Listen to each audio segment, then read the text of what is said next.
عمل ايه؟ خلاص. بص احنا خرجنا من مرحله اهلي وزمالك، دخلنا في مرحله اساءة علاقات بين مصر والسعوديه. احنا ما صدقنا انها ترجع، واحترامنا للسعوديه والشعب السعودي.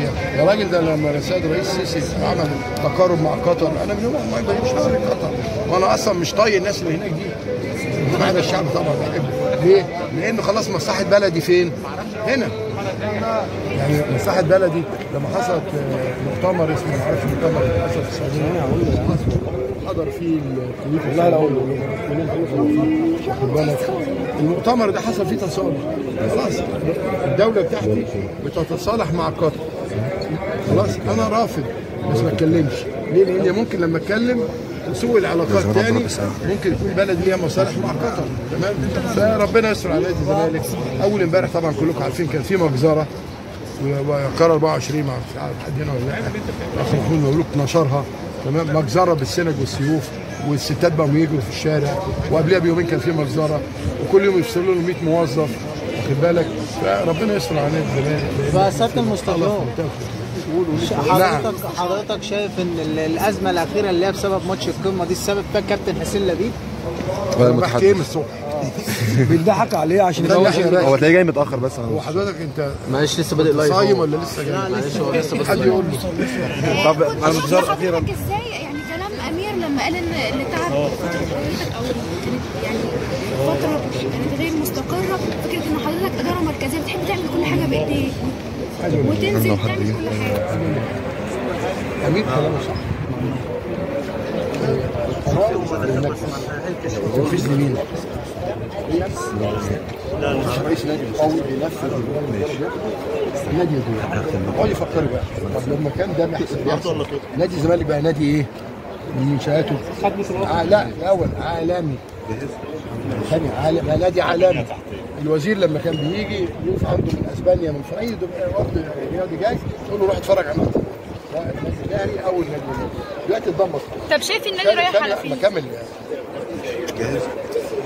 اكمل ولا مش عاجباك؟ لا اتفضل اتفضل. لا مش عاجباك. احنا جايين نسمعك بس يا المستشار. لما تشيل الرخام 12 مليون بتحط غلط بتاع اللوك، لما حمامات السباحه اللي كنا بنضرب بيها المثل 18 حمام سباحه نازلين دلوقتي رياض المسلمين داخلين في الثالث بيوزنوا حمامات السباحه. طب شايف هو بيعمل كده ليه؟ بيخلع مثلا البلاط ويحط الانترلوك والحاجات دي، شايف دي عاده فرعونيه. كان يجي الفرعون اللي حاجه اللي عاملها الفرعون ده يقول ده بيفضلوا بس الاهرامات. على المستشار سؤال مهم ومميز لازم نعرفه من حضرتك. شفنا الفترة الأخيرة حصول بعض الفنانين المصريين على الجنسية السعودية، بتشوف ده ازاي؟ وهل المستشار مرتضى منصور بيشوفها كهدية ولا كإيه بالظبط؟ وهل ممكن يقبلها في يوم من الأيام؟ لا انا لو جات لي جنسيه سعوديه مش هاخدها، لانه احترام للسعوديه. انا سعيد بجنسيتي المصريه. تمام؟ سعيد جدا ان انا مصري وبدني مصري رغم الضرب اللي انا باخده. انا في قائد بتاع مرة اسمه الشاشه ده الكويتي، يمكن هي تشترك ده ما ياثرش مع علاقتك مع المعالي المستشار تركي آل الشيخ؟ ده ما ياثرش مع علاقتك مع اعتزازه تركي آل الشيخ لما جه صاحبني وجالي البيت وانا قلت له عشان مصري. كان جالي مصري ولا جالي سعودي؟ مصري. انا معتز بجنسيتي مع احترامي طبعا للسعوديين، والسفير اللي موجود صاحبي اسامه النقلي، واللي قبل احمد قطان صاحبي، وتركي صاحبي، لي علاقات كتير في السعوديه، وقت الحكير اصحابي كتير كتير كتير كده، وزابل اصحابي. لكن انا معتز ان انا مصري. تعليقك على بعض الفنانين اللي حصلوا عليها؟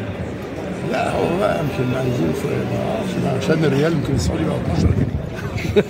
يا سيادة المستشار، يعني كان امير برضه قال ان هو ممكن الفتره الجايه